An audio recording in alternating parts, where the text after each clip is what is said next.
Thank you for coming. Welcome to the 6th edition of DFO Meetup. So basically DFO stands for Denkanikottai Farm Owners. We have been generous enough to include people who do farming in this area, share the knowledge and resources as well. So have a platform in place where we meet regularly and we have different topics which can be discussed. People can share whatever knowledge they have acquired. Now here is an opportunity for you to go see, okay, this is how the cows are being raised, this is how the cows are being fed, how it's taken care. Guru has actually put together a model where he'll show how having a livestock helps your farming journey and also how it can be sustainable economically. Welcome guys, welcome to my farm. And I'm Guru Raj Madappa, and I've been farming for last 10 years. Okay, about the types of dairy farms. We can classify the dairy farms into three groups. Commercial dairy farm is one, of course, where we have more than 15 cows, a minimum of 15 cows. The second type of dairy farm is small scale, where we have cows less than 10 in numbers. And for this, at least we need to know the basics of dairy farming, and even part-time we can manage the show. And we need to have like at least 1 to 2 acres of land to run this show. Hobby dairy farms, most of us doing for passion. We love cows and we want to have calves and some variety, some breeds of cows in a farm, so we do this. Okay, the breeds of cows in India, we can classify that as A1, A2 and working breeds. Under A1, the most common are Holstein, HF, because Jersey and crossbred. I'll share about crossbred in the next slide. But Desi cows, these are our Indian native. So the cows, these cows are identified by the big humps and horns. They're very masculine, and this is our native cows. A2 is not equal to Desi, Desi is not equal to A2. However, in India during the White Revolution, a lot of genetical mixing has happened. So even if you have a gill, you are not guaranteed that it is giving you A2. So you have to go and get every single cow tested and certified for it to have A2. A1 and A2 are basically it's a protein in the milk. A2 is very close to human milk, easy to digest, and those who have lactose intolerance, etc., these guys deal with this much better. Most European cows are A1, like the HFs and the Jerseys, and most Indian cows, like the Halikars, the Gir, etc., are A2 by nature. If you have pure genes, so it's not that only Indian breeds give you A2. There are Western breeds which also gives you A2 milk. However, unless you have a certified cow, you cannot call it A2. Certified, you test the milk or you have to test the milk in the cow. The normal rule is that higher the yield, lower the fat. Right? So that's how the cows work. So if you have a high yielding cow, their fat percentage is slightly lower. Whereas the lower yielders will give you higher. Now milk quality is measured in two terms. Fat, which is the fat content, and SNF, or the solid non-fat content. So usually a good milk is considered as 4% of fat, 8% of SNF. So remainder is all water. So these two are very important. 4-8 is considered the base, a standard. So HF will probably hover around 3.5 and 7. Desi cow will hover around 4.5 and 8.5. So there is that difference. So you mentioned that most of the milk is actually water, right? That is about 90%. So if that was to be powdered, does anything get compromised? So what happens is when they make milk powder, this water is extracted. Right now, milk powder is made by two methods. One is if when you read your packaged items, they say skimmed. Yes. Correct? Yes. And one is full fat. Yeah. Basically, raw milk is brought in, and then the fat is removed, right, to an extent, and they modulate the milk. See, milk is collected from various farms. It's It a is not process one called farm. homogenization. Yeah, there are two processes. One is pasteurization and the homogenization. Pasteurization is what you get, Nandini milk. There's a different process just to make it last longer.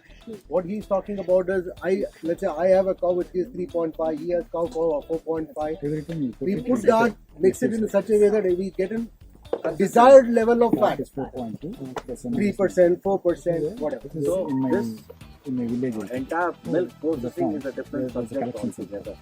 Right? So here what happens is, depending upon the demand, though our country is the largest producer of milk in the world, but unfortunately it's very sad that we are not able to export. Why we are not able to export is because our milk fails the antibiotic test. So over a period of time, when you do a lot of study, you find that the exotic breeds which were introduced during the milk revolution, like the Holstein Friesian, as well as the Jerseys, some of these Danes had come in. All these exotic animals were brought in just to pump up the milk production in India. Though the milk production in India went up, along with that particular thing, also came certain amount of diseases. Right? Now, to control these diseases, antibiotics were brought in. But knowing us and our attitude towards life, we try to push it. Right? And that is how what happens is, the antibiotics today have started flowing into young babies. The moment a child is born, the moment he is off mother's milk, he immediately is given milk through a feeding bottle. And that milk, nobody has checked. Nobody will ever mention at the back that this milk has been tested and it is antibiotic free. Right? So there's where there is a big question mark as to on the quality of the milk. Hence, the quality of the milk is best when you have that breed's milk in that habitat. I think you'll understand it better if you go through the digestive system of the cow. So we call cows as, basically the technical term for cows is bovines. Yeah. So here the entire process of digestion is totally different from what it happens in, let's say, humans or in canines or anything like that. Here, whatever the cow eats, ultimately the digestion is happening because of the bacteria present. It is the bacteria which is helping digest the food. Right? So the cow basically is an animal which was designed by nature, Mother Nature, to eat a lot of green fodder or dry fodder. But then, because over a period of time we wanted to commercialize the activity, we moved her from eating more of fodder to a state to eating a little bit of grain. And today the latest technology talks about TMR, that is total mixed ration. So you put in grain, you put in fodder, and then you green dry. That when you find a free-grazing animal, which you would have all found in our Denkanikottai belt, we call them the Halikar or the range cattle. They are all driven into the forest. They, graze around. They come back in the evening. They milk about half a liter or 1 liter of milk. And if you have that milk to taste, and then you have your own dairy farm milk to taste, there is a lot of difference in that. And that quality is coming only because of the quality. Because animal is choosing what to eat. We are not deciding for them. What we call as a buffalo is actually a water buffalo. The actual name is a water buffalo. And buffaloes basically were pretty well distributed all over India. Right? Out of which they identified some 3 or 4 breeds like the Murrah, Surti and Jafrabadi, right? And buffaloes are much more hardier than cows. But buffalo is, I don't know how many of you understand Hindi, but we call it as DEET. Yes, the means what do you say, stubborn in English. If she decides in the morning she's not going to give you milk, that's the end of the story. So it's a natural animal, and you'll be surprised to know that buffalo milk is lower in cholesterol compared to cow's milk. Whether it's good cholesterol or bad cholesterol, but the thing is the cholesterol content in the buffalo milk is lower compared to the cow's milk. What is donkeys? What about donkeys' milk? I have not tried that. So another thing is also again what grows naturally in a location, right? So buffaloes also have their natural habitat. Like for example, UP and Bihar, it's full of, Andhra to a large extent is full of buffaloes, and people there prefer buffalo milk, whereas this belt like the Karnataka, Tamil Nadu and Maharashtra, we are more of the cow belt. Gujarat. So now that we know the breeds of cows, we need to understand how do we choose a cow. You have seen probably whenever you see a cow, immediately they go and see the teeth of the cow. So the age of the cow is determined by the teeth. So a heifer who is less than 2 years, she won't have any teeth, or she'll have milk teeth only. And if she's like 2 years, then she'll have 2 incisors, only 2 teeth. And when they're 3 years, they have 4, and 4 years they have 6 permanent incisors. And when they have 5 years, they almost complete. So they have all 8 permanent teeth, and above 6, every teeth is present. And later it slowly starts reducing. Sometimes it comes to half, and sometimes when it gets too old, you don't see the teeth. Depending on the size of the dairy, both methods are used. Like I said, one of the key things to remember is inbreeding. So you need to have a proper track history of which bull was the one which inseminated, so you don't cross the offspring of that cow again with the same bull. So you have to do a lot of rotations. These are just documented records, or is there some genetic It's up to records? you are supposed to document it. We are supposed to document everything. If you are looking at a commercial dairy. Okay. Otherwise, when you are doing dairy farming for hobby, let's say you have own farms, you own about 2 acres, 3 acres, 4 acres of land, you feel that you want to own a cow. Definitely when you own a cow, there are certain protocols to be maintained. What are the protocols? One is her feed has to be taken care of. Right? As much as possible, green fodder to be given. Minimum a cow takes in 45 to 50 kilos. I'm talking minimum 45 to 50 kilos of green fodder. And green fodder is not only one particular kind of grass. So when we get into fodder, we are looking at cereals, we are looking at legumes. Per day, madam. On a Minimum. thumb rule standpoint, it's about 10% of the body. So when you look at it, generally a cow weighs 350 to 400 kilos. So 40 kilos I said as minimum. Right? Now this fodder, whatever you are growing, you have to see that you are growing cereals as well as you are growing legumes. Right? Now what happens is, generally because legumes as a crop is difficult to grow in volume, so that gets substituted with oil cakes. Generally when you go to the farmers, they will say Hindi we are using. Hindi is Hindi and Busa. Now Busa is basically wheat bran. Right? Now when you do a study on wheat bran or wheat as such, wheat has 14% crude protein. So that's how the wheat bran is a much more better feed to be given to the cow. So coming to Joy's point of fodder, basically when we look at the cows of any cow, whether it's a hobby cow, whether it's a commercial dairy cow, you are looking at a minimum of 40 kilos of green fodder.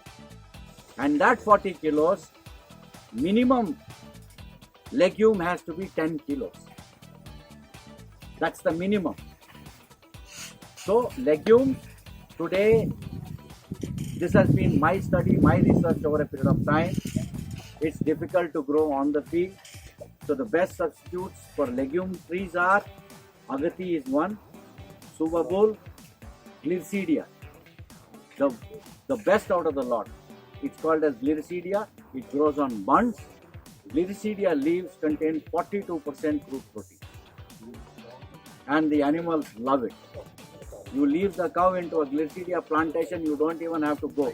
She will go herself and pluck the leaves and eat it. That's the only way to substitute the legume portion. Cereal, you have a number of variety of grasses available in terms of super napier, OFS 31, you have Co1, Co5, all those grasses are all fine. Okay, so fun part. Did you notice the cows don't have the upper teeth? So how do you choose cows? So heifers. Okay, we'll go with heifers. So definitely when we are buying a heifer, we need to look into the parents' record. Like Ravi sir said, we need to know the parents' milk history, how much of milk they produced historically with the log, of course. And it's important to have this record. And from the physical looks, they should look very attractive. The body condition should be good. They will have a shine when they're good. Okay. And when you're looking at the heifer, she shouldn't be nervous. And especially behind hinds, where the what's the pin bone? There's a pin bone, and there should be a good storage of fat. So under the skin, there should be fat. Okay, so when you peel the skin, there should be fat which you can peel. And from the teeth perspective, it should be like 2 or none. It should be milk teeth or none. And hoofs should be small and no nails overgrown. A female cow, like humans, male and female body is different. Similarly, the cows have different. A good cow will have a triangular body. In the sense, it will have the back will be bigger, and as you go towards the neck, it will be like this. Whereas a bull will be the reverse. It has to have a bigger chest and a smaller, right? That is one. Then you need to look at the udder, right, and the teats. So when you're buying cows, you always have to go test the udder and the teat. One, it will give you two inputs. Input number one, whether the cow is aggressive or not. Okay, there's this thing called the mastitis. So if there is the udder is hard or the teats are hard, that means the cow has gone through a mastitis and you should not buy that cow. All depending on whether you're hand milking or not, all the 4 teats have to be uniform, right? Then the udders comes of different shapes, right? One like a round, the boat shape, and another one a little dropping. So you have to look at those shapes. The one round is most preferred, right? And then the udder should not fall below the knee, right? And when the cow walks, the cow should not, if you have observed, some of the cows walk like this. Yeah. That's a round cow to have, right? There's number of such characteristics. Like my professor who trained me on dairy farming said, if everybody wants to marry Aishwarya Rai, it won't happen. So you'll have to settle for some characteristics like Aishwarya Rai, but do whatever you best. So that's like that. If you try and go with all the characteristics, it's hard to find a cow that will meet your requirement.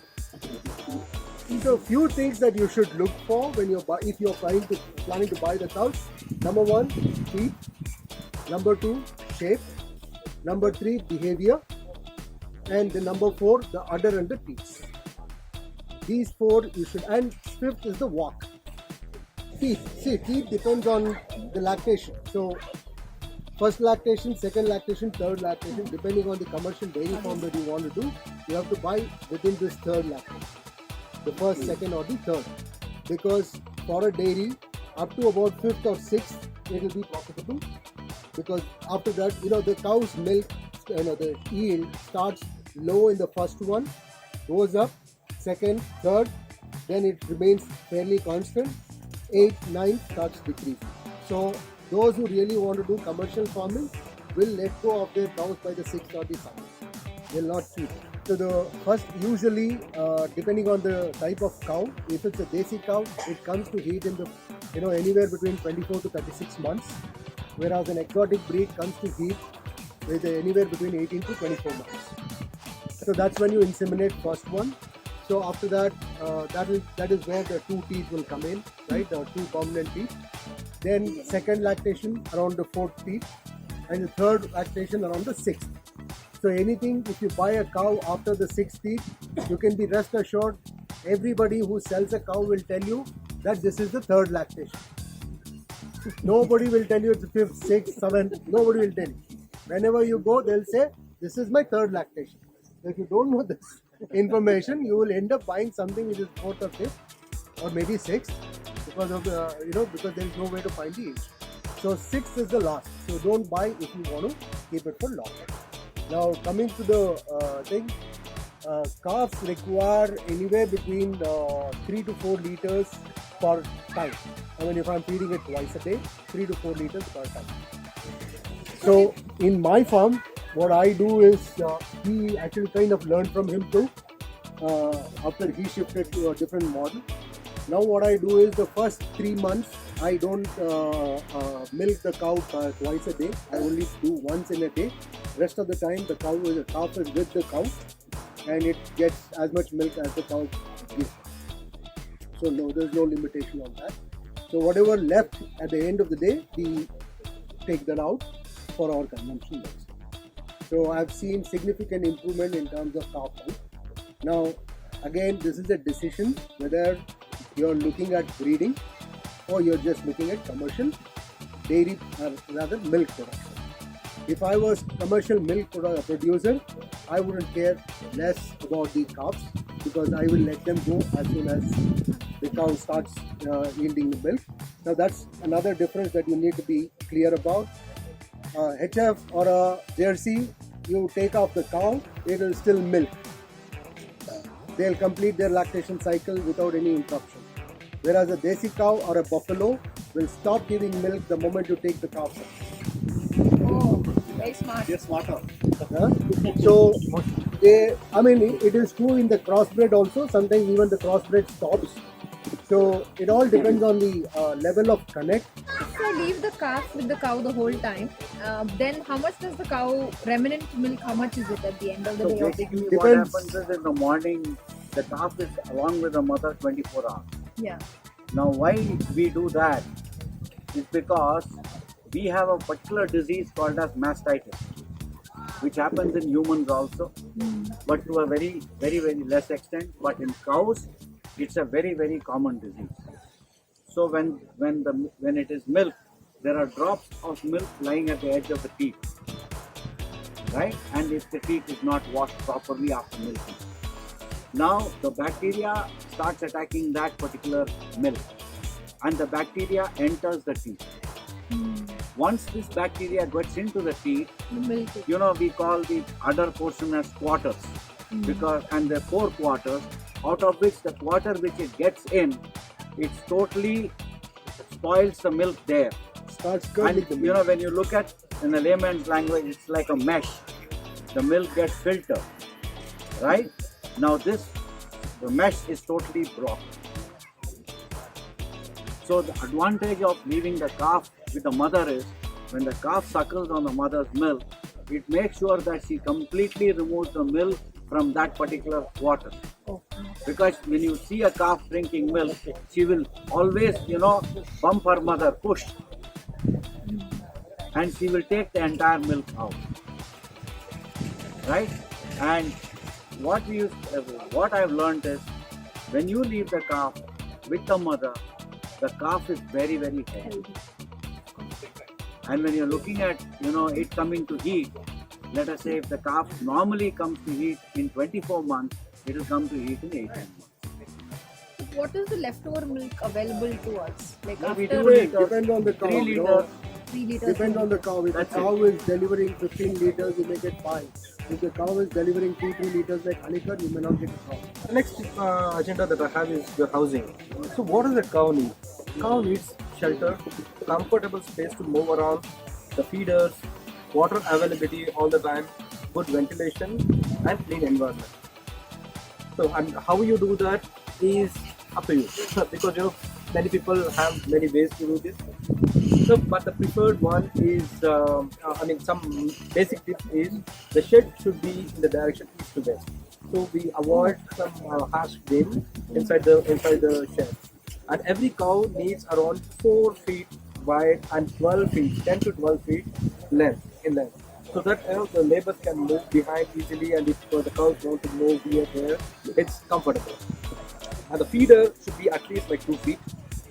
And the center height of the shed should at least be 12 feet, so you get ample ventilation air inside the shed. Personal tips: do not overspend on the shed because we have really a lot of things.